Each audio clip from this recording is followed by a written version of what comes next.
this class 苏州大学，我会说一点中文。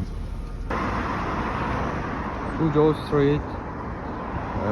I can speak English and little Russian, Uzbek language. I am from Uzbekistan,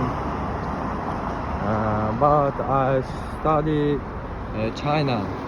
This is China life and madaniyati.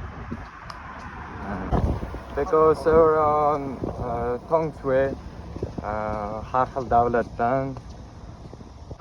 Shuning uchun ba'zida o'zbekcha gapiraman, inglizcha, ruscha ham gapiraman, xitoycha gapiraman. Shu hamma davlatdan bor, O'zbekistondan yo'q, Turkmaniston yo'q, faqat chet ellik talabalar hammasi.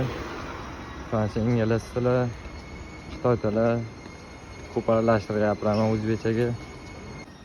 Wish you some life in China.